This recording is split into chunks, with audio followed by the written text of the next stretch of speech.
Nothing contained in this podcast should be considered a substitute for professional medical advice. This content does not represent our respective employers and is purely the opinion of the podcast hosts. We are not your personal medical providers. Sorry, friends. So, if you have concerns or seeking a diagnosis or treatment, please seek individual advice from a healthcare provider in your area. We are not liable for any risks associated with acting upon the information contained in this podcast. This is intended for educational and entertainment purposes only, so enjoy the ride. Please drink responsibly and in moderation. Before drinking, please be sure to be of the legal drinking age for your country.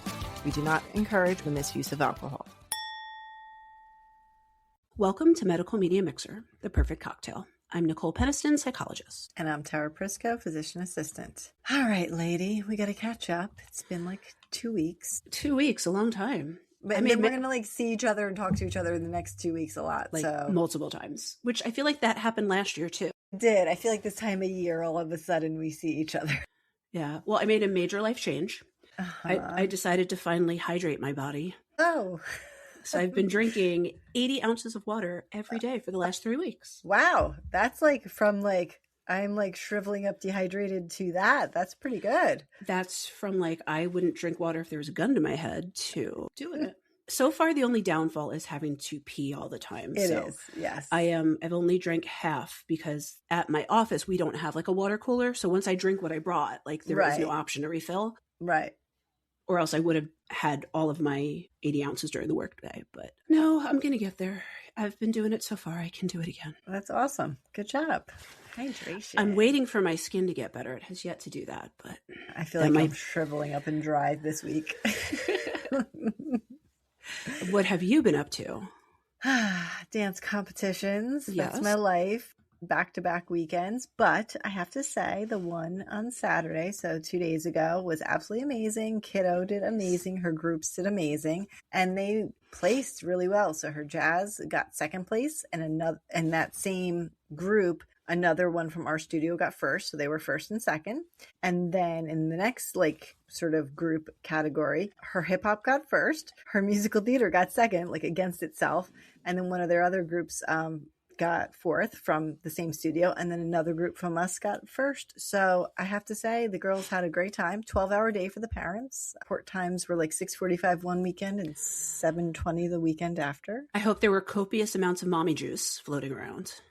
Coffee, that's about as mommy juice as it got. I mean, the second one afterward, I had a margarita after with dinner, but no, it was coffee and that's it. Coffee again.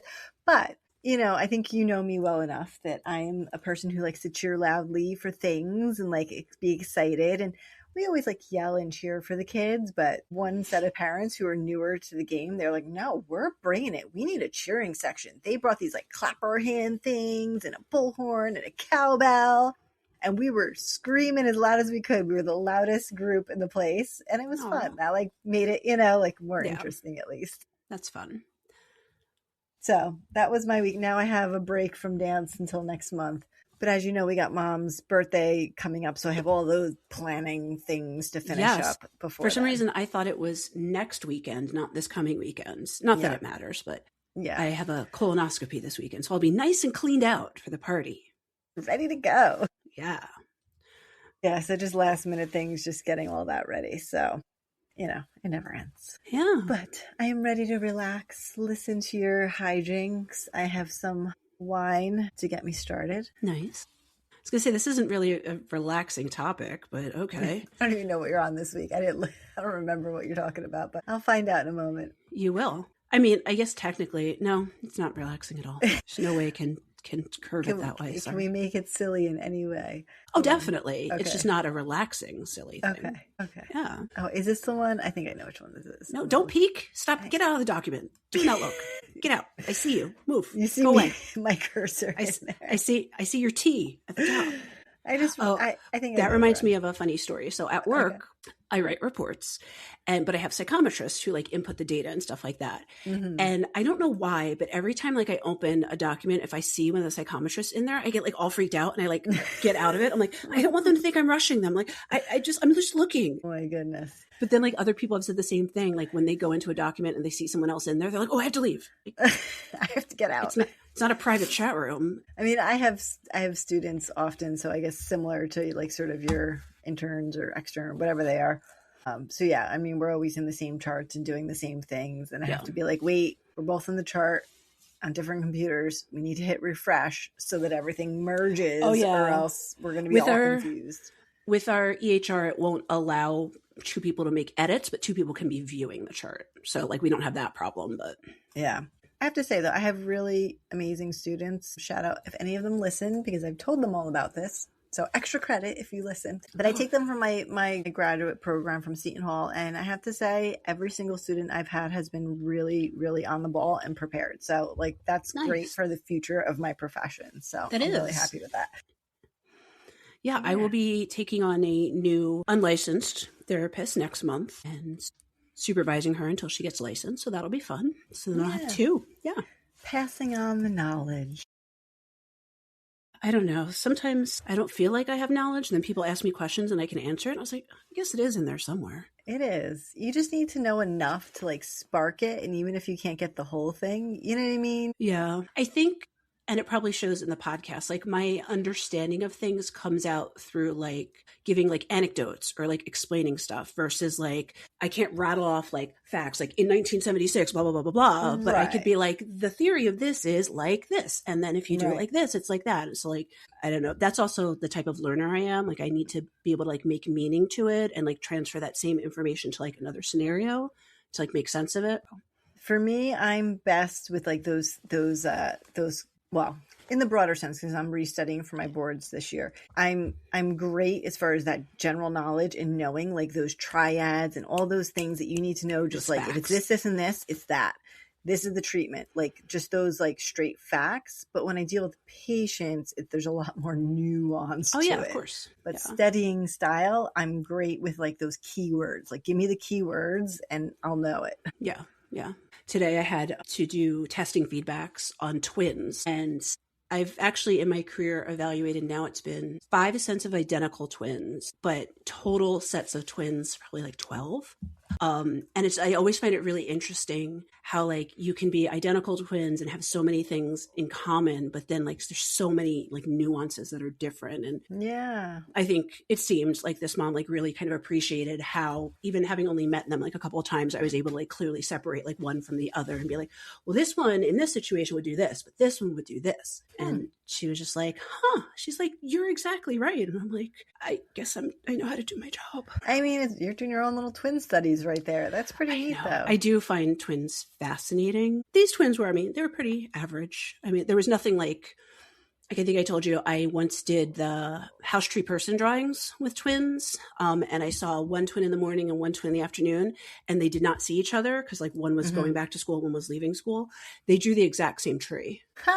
And it was crazy because it was like the mirror image of the same tree. Oh my goodness. Yeah, it was really creepy. I think in psychology, twins are like such a big thing because it's something you can study that either whether they were separated or kept together, like you can do that. In like regular medicine, we look at like broader strokes, but I feel like, I don't know, like psychology, twins are like the coolest. Yeah.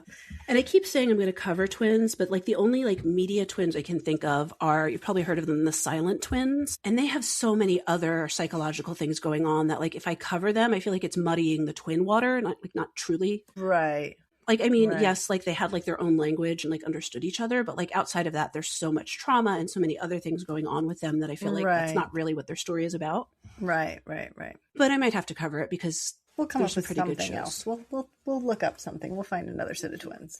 I do love like a true Lifetime movie evil twin idea. Oh yeah. Or like back in the day soap opera, evil Marlena. And yes, and her, of course. There were always twins on soap operas. Joey played twins. Oh yes, yes. He did. Drake, and who was Drake's twin? I forget who Drake Ramore's twin was, but he did play his own twin. That's right. Yeah. And they just had the Oscars, and Yes, that movie Sinners, he yes. plays. I didn't see it, so I don't know I didn't anything see about it it. yet. But Michael B. Jordan, New Jersey I want to native. watch it. Yes, which, by the way, Michael, I know you're listening. I am your biggest fan.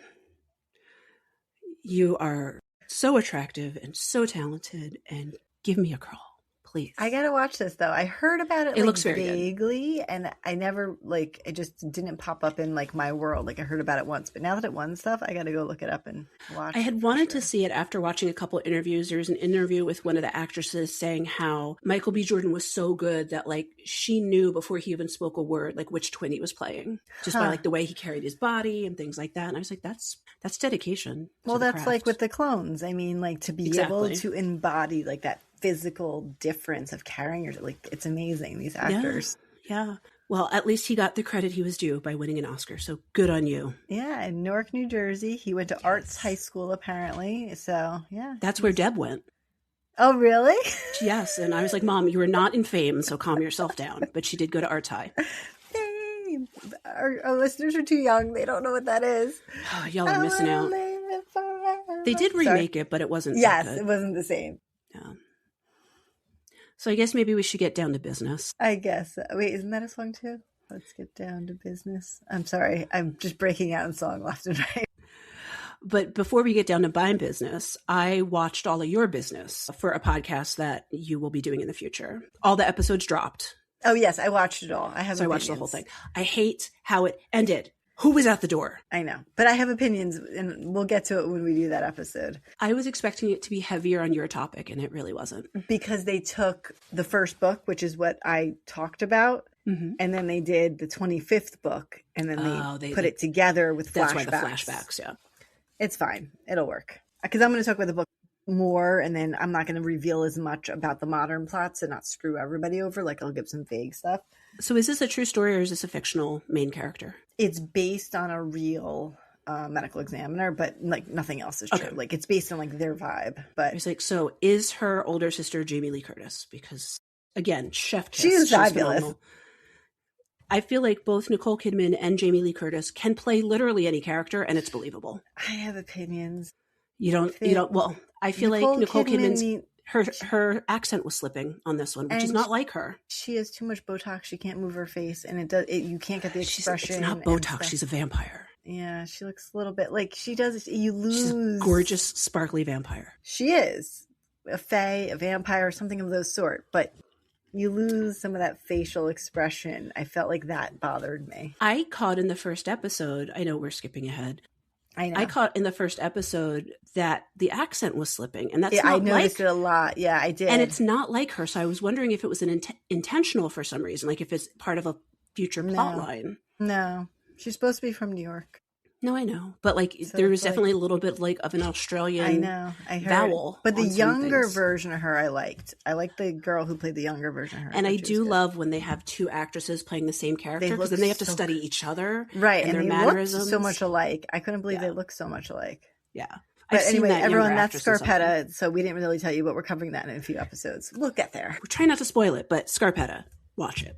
Amazon Prime. All episodes available now. Yeah, I'm glad they dropped them all at once so I can. This is not an ad, but if Amazon Prime wants to sponsor us, please do. Yes, please.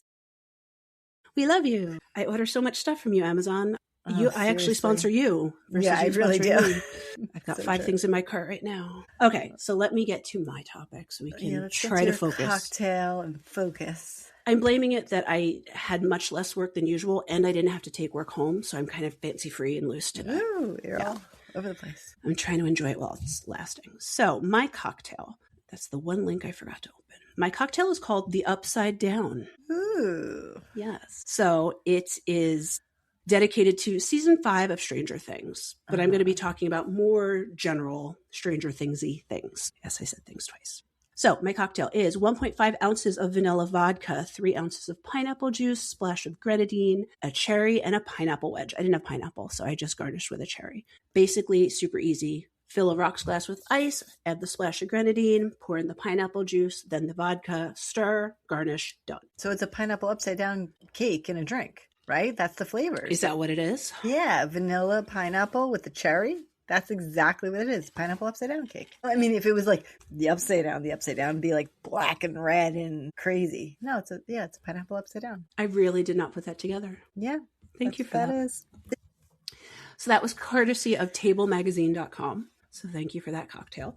So basically, I was inspired to do this episode because I watched all 5 seasons of Stranger Things. We talked a little bit about that on the pod before, but I really liked those references to 11 and this laboratory experiment and things like that harken back to the 70s and 80s. Movies like Firestarter, Manchurian Candidate, things like that talked about government experiments. The thing that I think a lot of people currently don't realize, because it is so far away, those movies, even though they were dramatizations, were based on true things, because this was when it was uncovered that the government actually was doing experiments on human beings, test subjects who volunteered. And these were mind control studies. They were using LSD and other types of psychedelics to see if it could induce mind control power, so then the US could train essentially sleeper agents and then use them against other countries. There's Manchurian Candidate goes more into the idea of sleeper agents. Firestarter and Stranger Things goes more into experiments to gain enhanced cognitive powers. Firestarter is the one I'm thinking of from the 80s. Is it Drew Barrymore as a little child? And yes, I used to be scared of that. I feel like I remember my father obsessed with that movie. I was I want to set shit on fire. I don't know. With my mind, I mean. I didn't set things on fire with my hands, but with my mind, that would have been awesome. Yeah. But I just really liked the backstory of that in Firestarter is that it's the 70s. These 2 people volunteer to be part of this government project. They fall in love, they get pregnant, and then they give birth to this child who now has these telekinetic abilities, specifically pyrokinesis. So that's being able to set things on fire with your mind. But as part of the experiment, both of her parents develop telekinetic abilities. So I think they can move things with their mind, if I'm remembering. It's been quite some time since I saw that movie. And then they did a remake of Firestarter with McKenna Grace in, I want to say 2018, around there. Mm-hmm. But that's the plot of the movie. So it's the same movie. It was just updated. So what do you know about MKUltra, if anything? I just know it's some CIA thing that back in the day. I know there was also a movie about that too. A more modern movie. There's a lot of movies about it. Yeah. I didn't even dig into it. I was like, let me just talk about what the project is and then what that means for life. I know it was LSD and CIA, but that's kind of about it. That's all I know. But I think to kind of draw the parallel to Stranger Things is that now I'm wondering, I feel like they never explicitly say why they started that project. Right. We do know that it was to develop enhanced cognitive abilities like telekinesis, things like that. Specifically telekinesis, because that's a lot of what the training is with 11 and then her brothers and sisters. Right. And then we know that it goes all wrong because we all know what happens to one. And if you don't know, then you don't know what I'm talking about. So it's not a spoiler. But things go wrong with somebody in that experiment. Yep. Actually, with all of them, because they all die in the end. Pretty much. Yeah. So basically, take-home point is don't get involved in secret government cognitive experiments if you can help it. If you can help it. Yeah. So that's really Stranger Things, like I said, pulls from Firestarter, but that was also a big thing at the time because basically it became public knowledge that the CIA was actually doing these experiments. Although the details of the experiments, there are some documents I linked in the show notes, some research studies, some actual documents from the National Security Archive. Wow. About what MKUltra was. But I still think there's still a lot of lore and a lot of legend around all of it versus what was the actual truth of it. Yeah. So as we were saying, MKUltra, that was the code name for the experiments. It was an illegal human experimentation. Okay, my issue starts with that first line of the Wikipedia page. Illegal. How was it illegal if the government was doing it? It's not illegal if they're doing it. Was it also ethical? If you're no. Right, but it's not illegal, especially if you're volunteering. If you've been kidnapped off the street is one thing, but if you signed up for some project and signed a bunch of releases, even if you didn't really quite know exactly what it was. So, and the government does have a dark history of illegal, inappropriate studies on human subjects. So MKUltra was not the first. Honestly, it's probably not the last that we know of as of right now. But we know about other experiments like the Tuskegee Project. Are you familiar with that? I know that was with African American. And syphilis. Yes. Yeah. So they were basically giving volunteers syphilis to see the effect that it has on the brain and not treating it. It's not good what it does to the brain. Yeah. Spoiler alert, you don't want that. So, which we kind of already knew based on case studies, but I guess they wanted to research it more.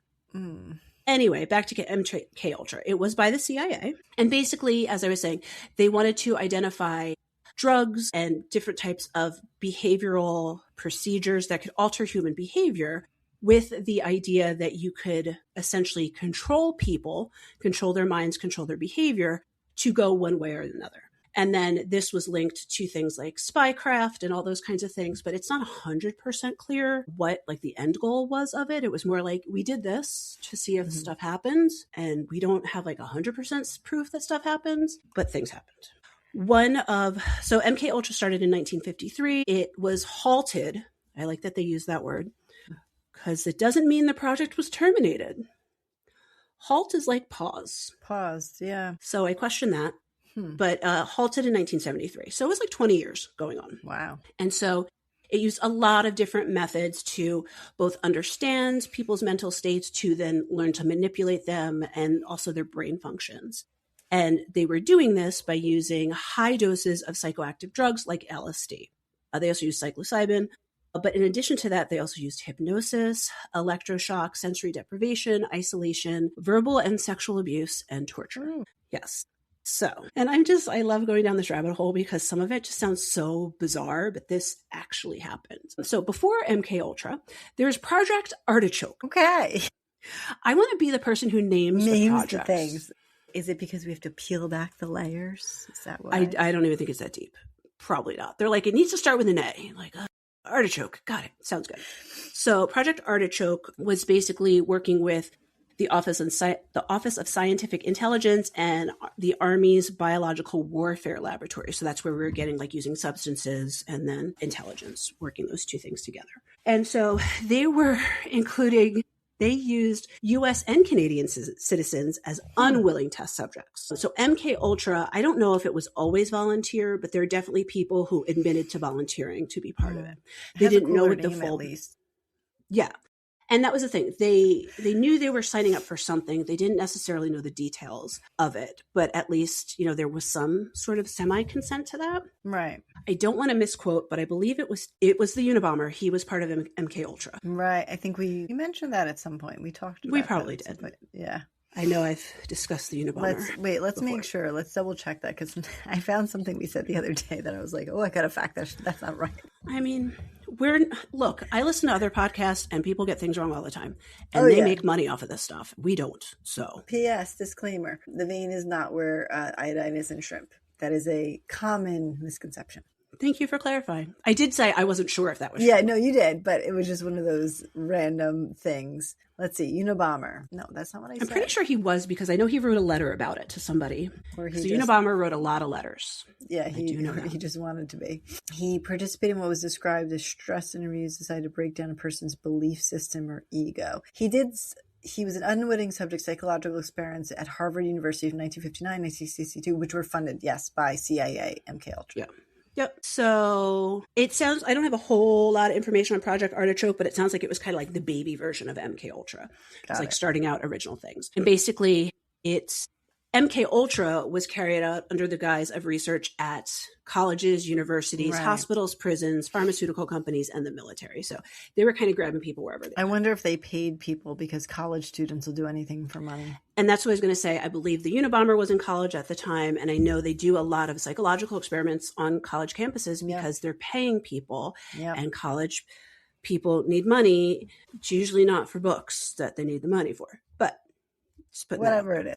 Yeah, whatever it is. So MKUltra was revealed to the public in 1975 by the Church Committee. It was not named after a church. It was named after Senator Frank Church. That was his name. And that was under Gerald Ford's administration. So they were basically looking into some of the CIA activities and sharing with the public what was appropriate to share. So supposedly they wanted all of MKUltra files destroyed in 1973. That did not happen. Yeah, you shouldn't. I mean, things like that. I feel like there needs to be accountability. There needs to be records kept. So if we're looking into current issues, there's still 20,000 pages of someone's files missing. Exactly. Things need to be kept. I'm all about transparency. And as far as we know, those weren't experiments. Those were Right. recreational activities. Yep. Yeah. Yep. So some of the files were destroyed, but not all of them. And then the surviving information was what was declassified in 2001. And that's how I can link you guys to those documentations. Wow, words. I didn't even drink all my stuff. So the origins of the project. Where do you think we in the US got the idea to test on human subjects? You should know. Russians, probably. No. And you should know because a new movie just came out about the trials about it. Nuremberg trials? Yes, I know there's So the human experimentation happening in the Nazi camps. It's Nazis or Russians. It's one of the bad guys. Rude. I mean, okay, yes, we can all agree that the Nazis are bad, but yeah, not all Russians are bad. No. But in all 80s and 90s movies, it was either the Nazis or the Russians. That's true. And we don't need to go into all of it, but there was lots and lots and lots of experimentation on human subjects in the Nazi camps, not just physical, but also using substances. Mm-hmm. So that was kind of where some of those ideas came from. And then the CIA was, like I said, I think their end goal was to essentially have a cell of agents that they could use at any time if foreign powers were coming in and all this other stuff. So to clarify for our listeners, if there's any youngins who've never heard the term, because I feel like we grew up with this term, sleeper agent. Yeah. So can you define for the class what a sleeper agent is? No, it's not that hard. Do you want me to define it? It's just somebody like undercover? No. Oh. A sleeper agent is someone who does not know they're an agent, and then they're tipped off by a certain code word, and then they kind of go into, it's like a trigger. It's a trigger. Okay. Yes. Sorry. So a sleeper agent is the person doesn't know that they are an agent until they are then tipped off, and then the knowledge comes to mind. That's kind of, yeah. So they've been essentially like hypnosis, like you're I was going to say hypnosis. Yeah, they've been manipulated in that way. Yeah, you've been hypnotized to hold this information in mind until you need it. And I'm using the term hypnotize like very loosely, but there's going to be another episode on that. Don't worry. There will be. Yes. You told me, you saw. So MKUltra was doing all of this stuff, lots and lots of things. But okay, aims and leadership. So project was headed by Sidney Gottlieb. I feel like that name sounds familiar. It feels Gottlieb definitely sounds familiar. But I also feel like Sidney Gottlieb could also be like the next Oscar winner. I don't know. It just sounds like a famous person's name. It's got like a ring to it. Are you looking it up? I'm looking. Well, apparently he manufactured pinball machines. Not that one. Some other Gottlieb. It's like, really? He did it all? No, if you just like Google Gottlieb, because I was like, that's what sounds familiar to me. And it all comes up with an American arcade game corporation. So Sidney Gottlieb was an American chemist and spy master. I want to do an episode on spycraft because there's an entire documentary on spycraft. Wow. Yes. It was a little like heady for me to watch it. I was like, I don't know if I can wrap my head around this. I don't know if I can explain it to other folks, but basically he headed the CIA in the 50s and 60s about mind control programs like MKUltra and how to carry out assassination attempts. Okay. Fun times. Yeah. So part of MKUltra was to try to perfect truth serum. So we've talked about truth serum before. Do you want to give an update on what that is? Sodium. There are a couple different compounds that used in certain doses will make somebody more amenable to say things. And some of those things are things that we use for like anesthesia, basically, or but in stronger doses, they are used for executions. So there's a fine line there. Yeah. Essentially things that it's a type of anesthesia that just lightens your, I don't even know how to say it, but puts you reduces your in-between inhibitions. Right. Exactly. To make you more, I guess, susceptible to say things. That's like when my kid had her surgery in the foot. They're like, we'll tell you if she says anything funny when we're putting her under. She said nothing funny. So. Like David after dentist. Yeah. Like after dentist, you're always hoping for somebody to say something silly. Never does. Yeah. So MKUltra was also preceded by MK Delta. Same sort of idea. I think they probably just broke them down into like, we're testing this drug versus we're testing this drug. Right. But MKUltra is kind of like the whole colloquially thing. How we all know about it. Right. There was also MK Search, MK Often, MK Chickwit. I love these names. Yes. How are these? MK Chickwit was a covert program of the U.S. Department of Defense operated in conjunction with the CIA, a partner program to MKUltra, to identify new drug developments in Europe and Asia. So it was also kind of, like I said, like spying on what's happening in other countries, what other countries are researching to use against us, kind of doing like that counterintelligence. Okay. You look so confused. I know. Do you know what counterintelligence is? Yeah. Intelligence It's basically against your intelligence. It's basically being a double agent. Yeah.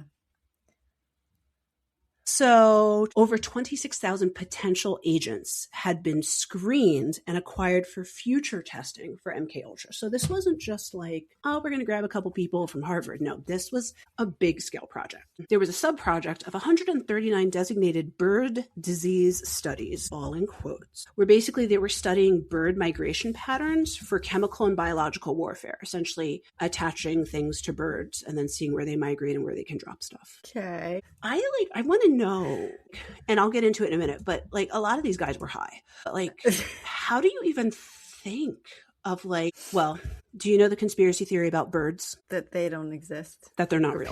Yeah, that they're not real. It makes my brain, how are birds not real? No, they are, because birds evil and lizards How can we evolve. prove that they're real? How can you prove to me right now that a bird is real? Because you find skeletons of them. So? Fossils. Evolution. We found skeletons of mermaids and aliens. No. Yes. No. Did you not see the mermaids documentary? We had a full ass skeleton of that bitch. That's somebody who had a. There actually, what's really weird is I just saw something, like an article about there mermaids? is a weird medical condition Where you can have a tail?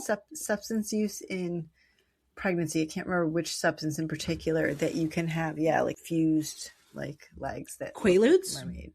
I don't remember what it was because it's not something common, but. That's why I said Quaaludes, because they're off the market now. So we're just going on all sorts of over the place. It is all connected, though, because wasn't there a theory Quaaludes, that the government knew about Quaaludes? Yeah, I'm pretty sure that was used in something. But I feel like the government knew that it wasn't safe, but still allowed people to take it. Anyway, and I am not trying to be a conspiracy theorist. I'm telling you about stuff we know for a fact happened. Right. There's also a really cool part of MKUltra about psychic driving. What do you think that is? Telekinetic. It's not driving cars with your mind. Okay. Although that would be fun. I telekinetically do something. I don't know. It's basically one person using their mind to control someone else. Huh. So you're like driving that person around. Yeah. Or like, I don't want to say like fully like, not like inhabiting someone. Like, you know what I mean? Not like, possession per se, but like basically through like these continuous looped messages, now you're able to connect with someone else and mirror their behavior, I guess.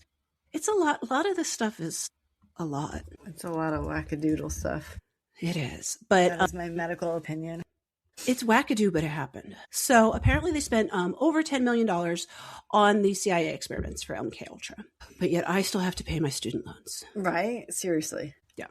Okay. Whatever. Then the third phase of MKUltra. Okay, wait. So let me go back. So first phase was Army was testing LSD in 3 phases. So first phase was 1,000 American soldiers who volunteered for testing of chemical warfare experiments. I don't know how this was like given to them, but I can't see anybody saying like, yeah, sign me up for chemical warfare.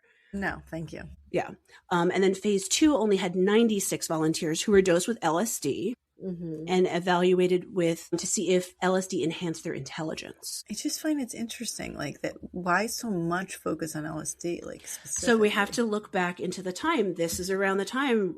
Let's harken back to my psychedelics episode, where all of the psychedelic research was really coming to a head, and it wasn't criminalized at that point. So it was like, what is the potential of all of this stuff? Like just the idea of taking a psychedelic and having an experience that is not your typical day-to-day experience. What can we do? How can we harness that power? And so that's where a lot of this came through.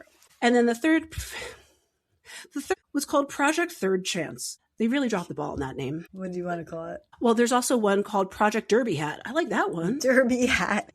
Well, you know what it makes me think of? That really trippy, like surrealist artist who it's like the hat, but the guy has no face and there's the clouds in the background. It's a derby hat. Yeah, it's a derby hat. True, true. But that one was much smaller. It was only 16 non-volunteer, unwitting subjects who received LSD and then were interrogated to see if they were more likely to tell the truth after taking LSD. Right. Or to tell their secrets. I guess there is a lot of illegal ways people call it. It means not, but it is. Yeah. I think it was just, and see that like then it comes in like, what's the difference between illegal and covert? Right. Yeah, I guess. It's the same sort of thing. Early CIA efforts focused on LSD-25, which is, I guess, a specific strain of LSD. Uh-huh. It doesn't tell me a whole lot of information about it. Now, I also think an important part of this is they were making their own LSD. So even though the same people 20 years later are going to be like, nah, y'all can't do that. You can't have that. We're manufacturing it. Yeah.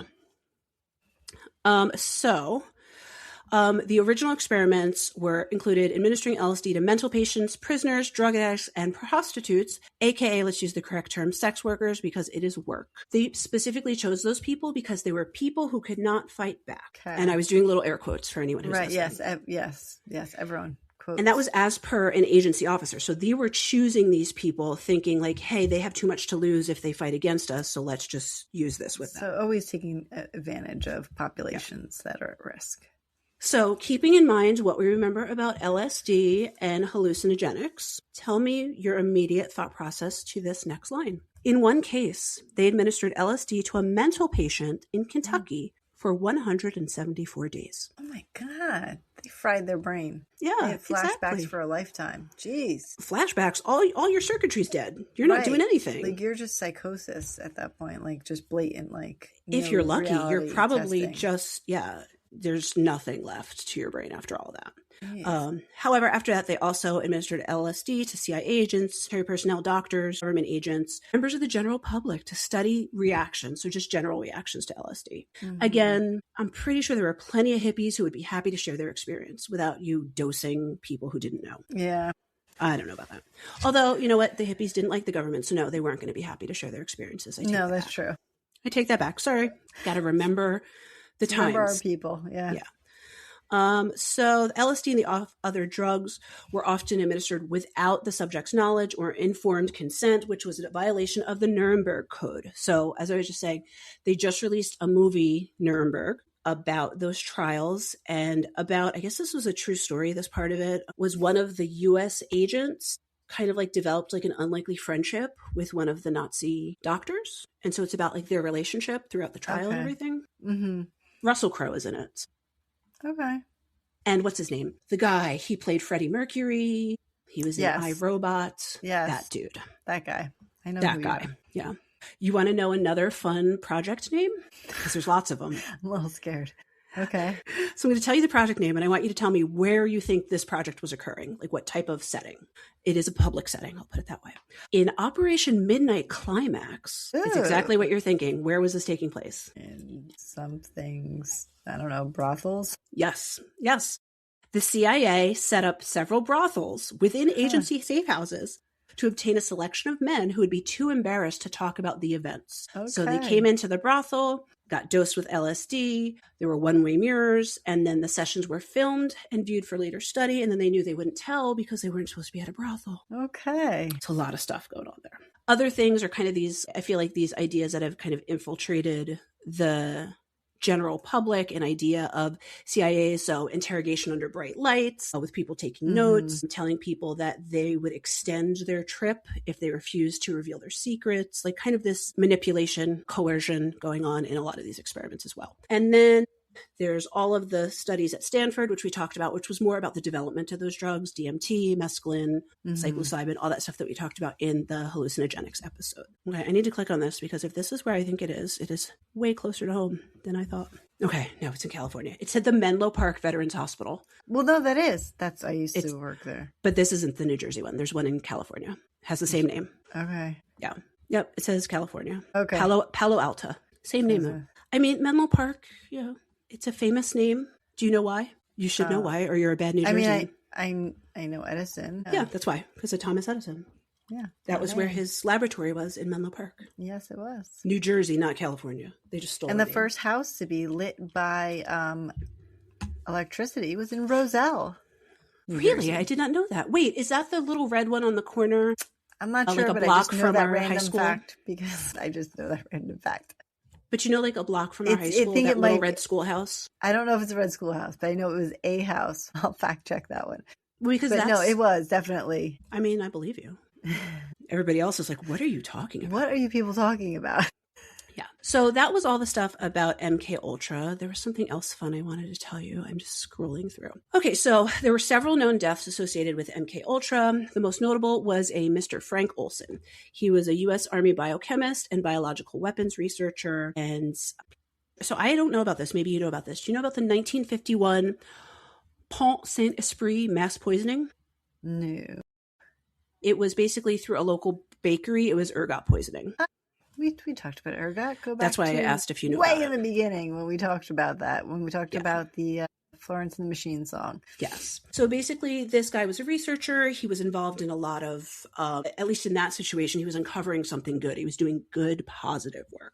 But a few days before his death, in 1953, he quit his job as the acting chief of special operations at a place in Maryland. Sorry, there were so many words. I was like, where? Because he cited his resignation due to a severe moral crisis concerning the nature of biological weapons research. So it sounds like he knew something about MKUltra going on there. Mm-hmm.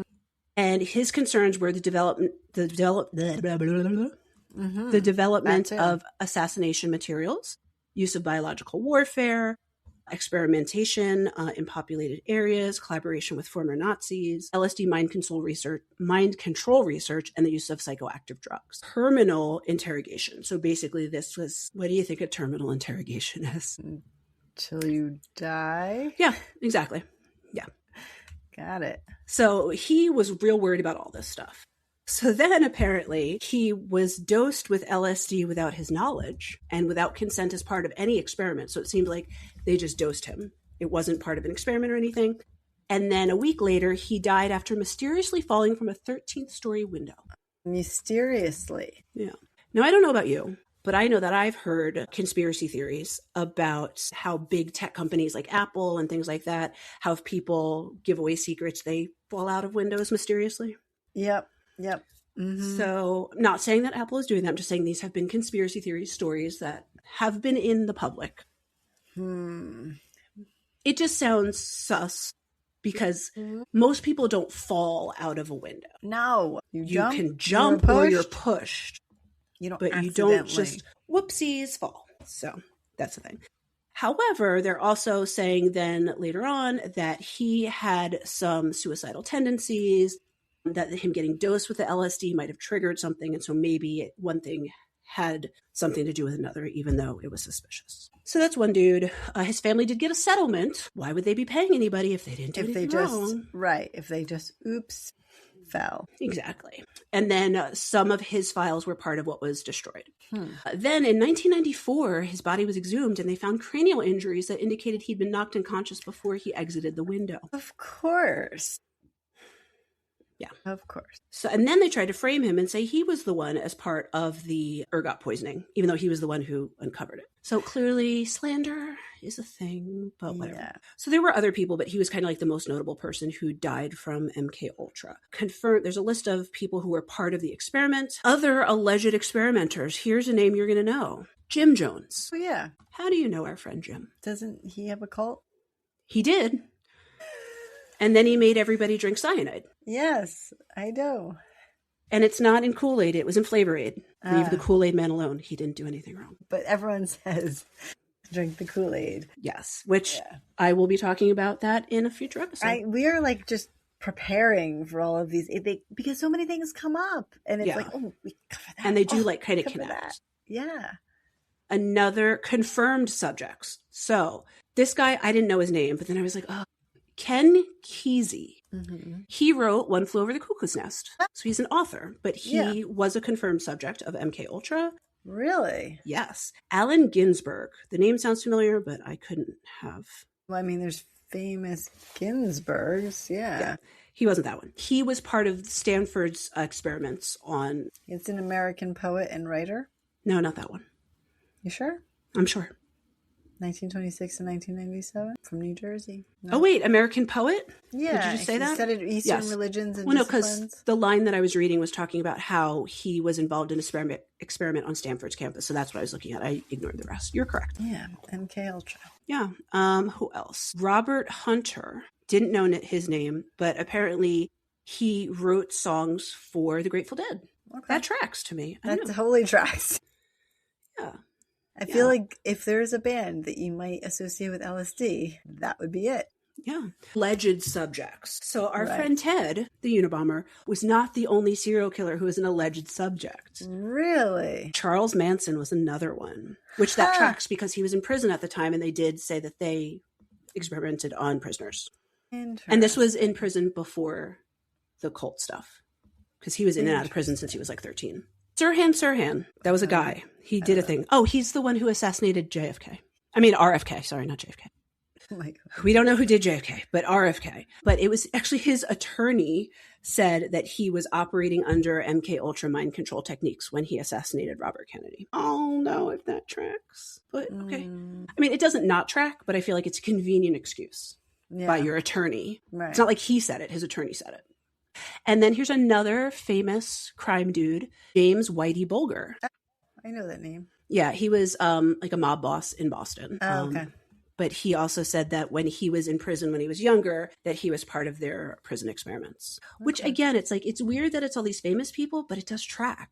Because we know, like, for a fact, they were testing on folks. And, you know, who was to say? And then they kind of are kind of like, well, if they hadn't had these experiments, would they have become these famous serial killers? All of them were in prison before, so they weren't going down the right path to begin with. No. Like, they weren't going to be president of the U.S. I shouldn't have said that one out loud, sorry. So I immediately was like, but no, we're not going to go there. And then in pop culture, MKUltra comes up a lot. I tried watching this movie. I tried really, really hard. I really wanted to watch it and enjoy it, and I could not stick with it. But it's called Wormwood. It's on Netflix.